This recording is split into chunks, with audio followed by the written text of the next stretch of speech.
Katie Hopkins isn't as mean as you think.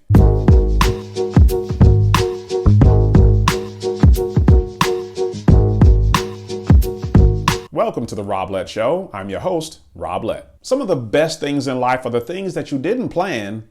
They just sort of happen naturally. I never had plans to interview anyone on my channel. The opportunity just sort of fell into my lap. Since all of this happened at once, I needed to carve out a special place for all of the interviews I've been doing. I'm calling this playlist The Spotlight, where I interview people who you may or may not know, but they're playing a critical role in the advancement of conservative culture. So you may want to look them up. Today on The Spotlight, we have Katie Hopkins. In the United States, we've seen her as somewhat of a female Howard Stern, if you will. A shock jock. My early life, I always just said what I thought. I won't ever employ a fat person. But she's more than that. She's a British comedian. You know, I meet little girls and they say to me, "Oh, it's a real life princess." And I say, "Yes, it is. You may curtsy now." And I say to them, I'm like a regular royal, except I don't do duties, because duties would be racist for me because I'm a woman of color. But I just keep the title anyway. She's an author. She's a former columnist for The Sun and Daily Mail, as well as a political commentator and activist. I only had a few minutes to sit down with Katie to discuss Brexit and the state of conservatism today. But before we get started, I'd like you to go ahead and do a few things. First of all, like this video, subscribe to it. If you're on YouTube, to the upper right-hand corner, you'll see a bell. That's a notifications bell. Click it, and it'll notify you the next time we release a new show. If you're on Rumble, though, to the upper right-hand corner, you'll see a share button. Click it, and it'll share this video with a friend of yours who should have been here with us today. Go ahead and do all of those things that apply right now. Welcome to the Rob Lett Show. I'm your host, Rob Lett. And today I am with British commentator, I'm with British shock jock, I'm with British, author. You've done everything, right? No, anything, any introduction is fine. Awesome. So I am with Katie Hopkins today. And so Katie, I wanted to start this off with laughter, right? Because I know how much you love short, fat people. And so that's why I came to interview you personally. No, okay, let's go back. Let's reset, as they say. So I do have a thing. I don't think you're short, but that's not a judgment you need to know about. So it's rumored in my country and many countries that I don't like fat people. But in truth, I call larger people chumbawambas. And the truth is also I just want the very best for them. And my whole aim is that I want everyone to be as happy as they can be. I want everyone to live their life as free as they can live it. But I have done annoying things in the past. Like I did a TV show where I put on 50 pounds in 3 months, and then I lost it again in 3 months to prove that if you want to do something about your lifestyle, you can. And so I do things like that make for my reputation as being what some people would call, and I won't use the word here, but it rhymes with witch, the biggest itch in Britain. That's what some people call me. And I'm nice, really, aren't I? Yes, you are. Yes, you are. You have to say that now. So you're here at the Georgia Unite conference. So, and I know you just finished speaking. Yes. So I was in here. So just in a quick summary, what were you discussing today? So I believe I was signed up when I was young to be in the British Army. I'm a British Army officer and had to leave later in my career because of I used to have seizures, epileptic seizures. But I now continue that kind of fight on the road. So I threw myself on the road about a month and a half ago on this tour, and I'm going to stay till the midterms. So I like to think I just carry the fight along, and I go across America, wherever there's groups of patriots or ordinary people who might listen, or people who can't get away from me, that I can force them to listen to me. You see, people I trap in small rooms. And I try and make them see that our side is many things. Mm-hmm. Our side is a funny woman or a silly woman or someone that just wants you to be okay. It doesn't matter what you believe or what you think. We don't have to agree. That person that might be able to bring some more people to our side. So, and it was just about telling this lovely group to give them courage and faith as to why they should keep going when they think times are tough. Right. You know, all sorts of things, because I'm outspoken about the realities of what's happening in my country. You know, I am already a minority. Mm-hmm. England will not be a white Christian country for long. It doesn't matter the colour, it's just the Christian country, which is our heritage. We're already gone. In my lifetime, it will be a Muslim majority country. And it's talking about the things that have happened to me for speaking out. So they came for my jobs, my home, my kids. A couple of jihadis came to remove my head. They're now in prison. But letting people know that when you lose things people think are important, you become very free. And that's why I'm on the road, because I'm so free now, I'm unstoppable, and that we should all have courage and we should keep up the fight. So that's the kind of 2-minute summary of 20 minutes on stage. But yeah, just about showing and reminding people that British people are very much with American patriots. Like, you can't hear us, you can't see us, you're not allowed to, but we decent British people are cheering you on, you know, because you are our hope as well. I'm glad you brought that up, because when Boris Johnson was running, I mean, I was excited for you guys, because they were, of course, you know, they were calling him like the Britain version of Trump, and so I was hoping that everything went through with Brexit, and of course you guys did. And so I was just curious now, getting a chance to talk to you. So how has that been going? What's your perception of how things are going with it? And I'm so with you. So I've known Boris for a while, and I was always his biggest supporter when he was the mayor of London. It was a historic time for London. London, to me, never felt so good. And then he became Prime Minister, and I was excited because he was brilliant as mayor. I know him personally, and he said he'd get Brexit done, and he did. So right up till then, I'm the biggest Boris supporter there was, and I was kind of platforming it here in America as the kind of Reagan Thatcher years again, right? Because we had Trump here and we had Boris there, and I was so excited. But then COVID came along, or in my belief system, COVID was brought across Western democracies to crucify them. And Boris Johnson turned on a dime. Whatever they gave him, sold him, bribed him, made him sign up to, he really went there. And he crucified the nation. He locked us all down. He became the vaccine pusher that I could never believe he would be. And he had everything that was here in America. The playbook was played out in the UK. We had the little scientist in the white coat telling us what we had to do. We had this crazy rules that made no sense. You're not allowed more than 5 kilometers from your home. And this is Boris pushing that to his people. Wow. And that's when it turned for me. And that's really the start of the decline of Boris Johnson, eventually him being forced out.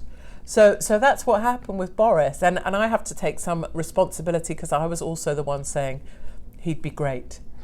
And you never know. You never know. I mean, we've got that same dynamic here in the United States. We refer to them as rhinos, people who are Republican in name only. Yes. I'm just curious. So I know after having watched some of your interviews in the past, you mentioned that you look to America as, you know, being that beacon of hope.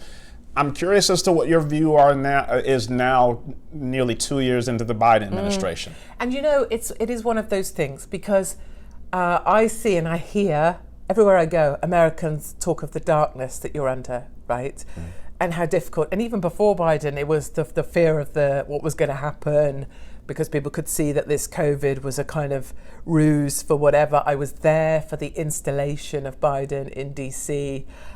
We've seen the darkness coming for a long time. So I would want to reassure people, I don't come at this as some naive outsider that's like, America's great, because I see, you know, I slept on Skid Row. I spent time in downtown San Fran. I spent a lot of time amongst the dirt and the chaos to understand it.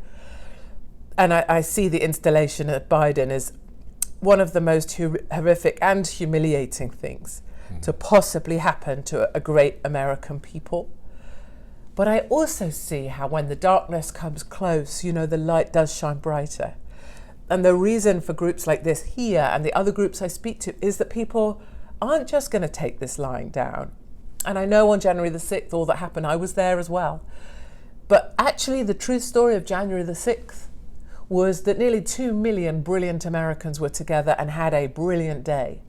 And anybody that's been to a MAGA rally or a Patriot rally will know it's the best place you could be. Safe, kind. People will pick you up. They thank the police.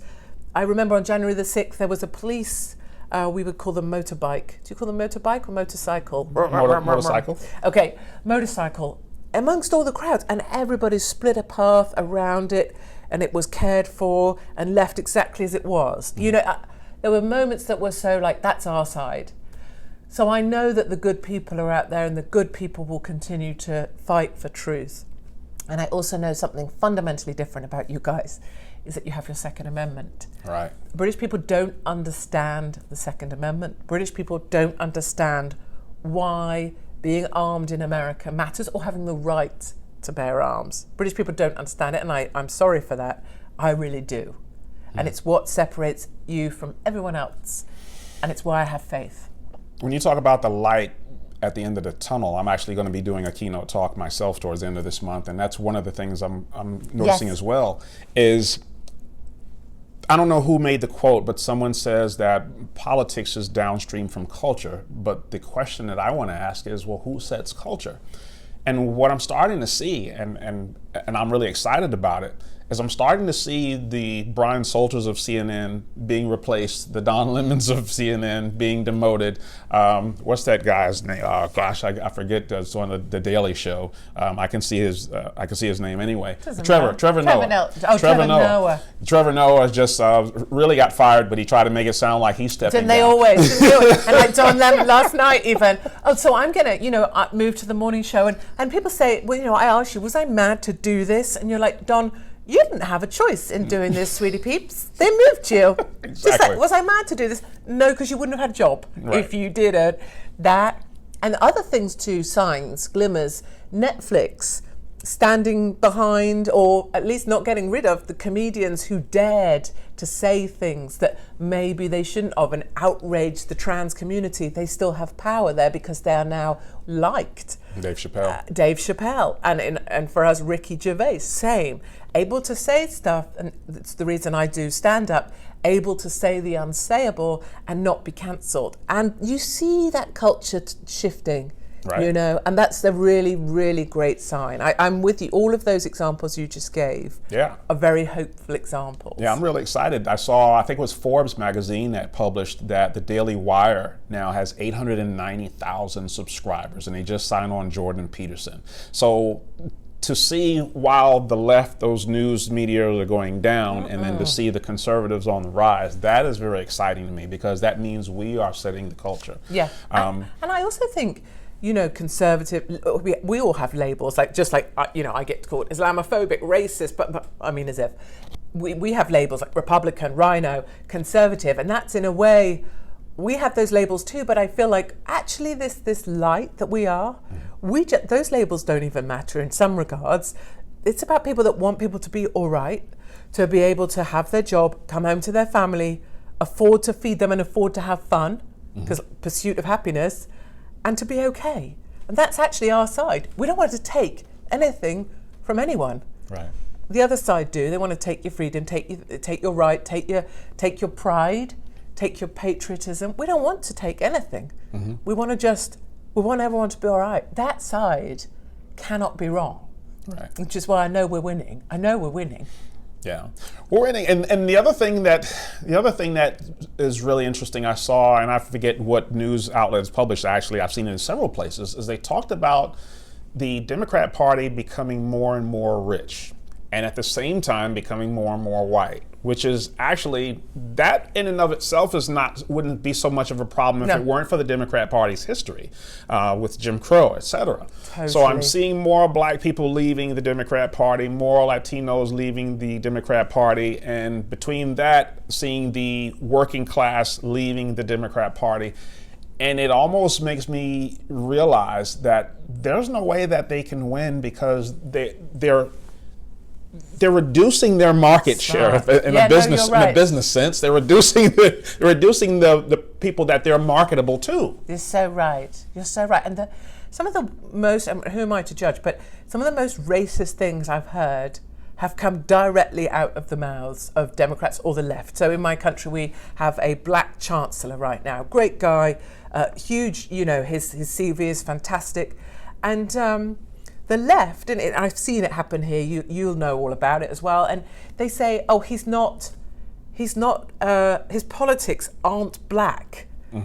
He's not doing a budget the way a black man should do a budget. And this is that, and I'm like, I would never say, I don't even think like he's just a dude that is doing a nice job, and his CV is, and they're like, well, he's not being black. And what is that supposed to be? Right. In California, they labeled Larry Elder the black face of white supremacy. Oh my gosh! And you hear that, and you just think, that's on a scale of racism I can't even comprehend, that because he or she is black, they should do this certain way. That's the most insulting thing I think I ever did hear.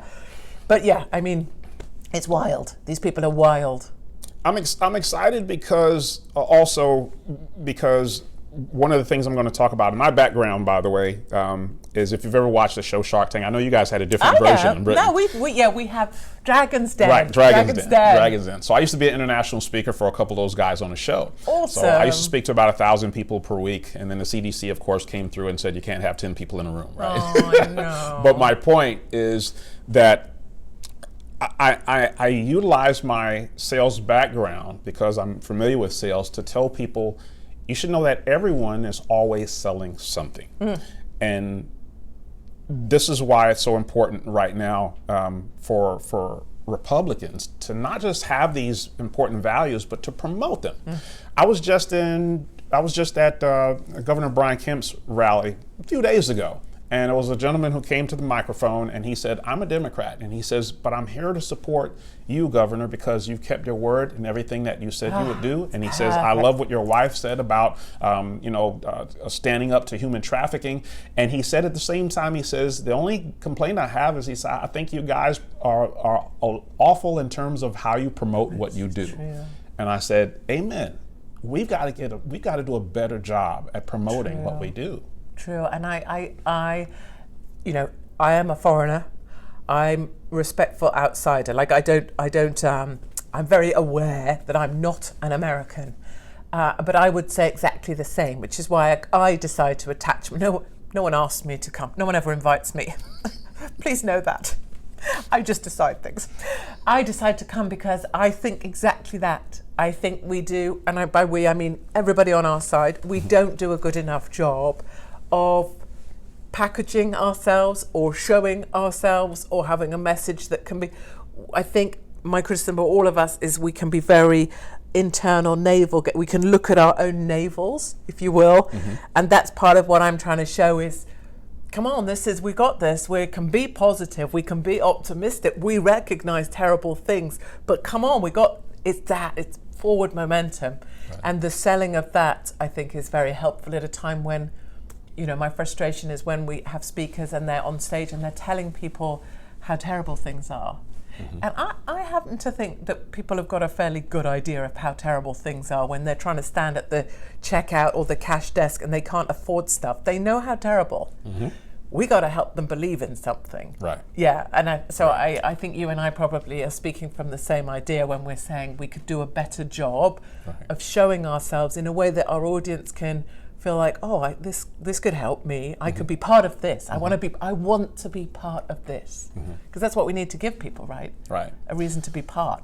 And I want to thank you. I want to thank you personally. First of all, I want to thank you because the little bit that I do know about your background, and I know what the Royal Intelligence? Yeah, I'm from the British Intelligence. And so I know that you mentioned that you kind of reinvented yourself after that, and that resonated with me so much because my background is I was a real estate investor. As I mentioned, that's what I was teaching when I was on the road doing the talks and everything for some of those gentlemen for Shark Tank.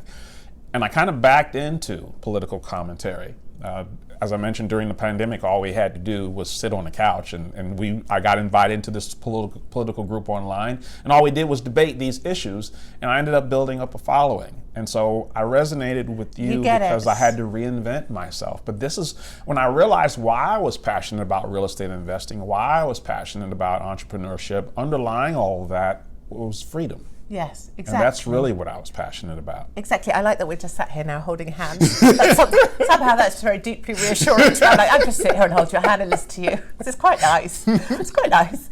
But I think that's right. I was a British Army officer, doesn't matter what I was, and because I want to fight for the country, fight for what's right, or fight for someone who can't fight maybe. And whilst we may come through different articulations of that, business and then media and then now sort of speaking or doing stand-up, I was never any of those things. I certainly wasn't a stand-up comic. But to your point, in the age of, the kings, the only person that could speak truth to the king was the jester. And so this whole stand-up thing, people say, oh, you're a stand-up. Well, no, I'm an army officer. But okay, yeah, I am now. Because we have to reinvent ourselves to keep the message. And that's all that matters is finding your truth. And my truth, your truth probably is that this is what we really wanted to do, is help people keep moving forward. So, right. But thank you. Well, thank you. Thank you. It's nice to so, talk to Katie, you. for people who may have just learned about you, which no I doubt, idea I think who I everyone am. knows who No, you are, I'm but in the event that delighted. they haven't just found out about you, tell them what your latest projects are and how they can find out more about you. Thank you. And I love it when I meet people who go, I'm sorry, I have no idea who you are. And I'm like, my favourite kind of person. Because I'm no one, just a mum, and I'm a regular woman. But if people want to find out more, if they go to Katie's Arms. So in the UK, we have loads of pubs called the King's Arms, the whatever Arms, as in ARMS. So I have my own little pub called the Katie's, KATIES Arms, because during COVID, I started up an online pub so that we could have a drink together, have fun together, laugh mostly at me and the world together and feel better. And it kept people kind of going through lockdown. It became kind of a thing like you're talking about. So we keep it going, katiesarms.com, and there's events on there. It's run by my husband, Lovely Mark. Lovely Mark. So everyone knows people know Lovely Mark, and they're wise. That's a better choice. Like if you've got a choice, me or Lovely Mark, my husband, go with the husband. He's much better. So he runs that. So you can find me there, and I'll be going from here to Michigan, Florida, and Pennsylvania, and then New York and DC. So I will find you on the road. Awesome. Yeah, that's a threat. Awesome. Well, it was a pleasure to meet you. It was so nice to meet you too. Thank you, Katie. Well, I hope you liked my brief discussion with Katie Hopkins. Be sure that you comment below. Tell me what you thought. Tell me who you'd like to see and why. And I'll be sure to put a spotlight on the people who are fighting for you. Cheers to your freedom.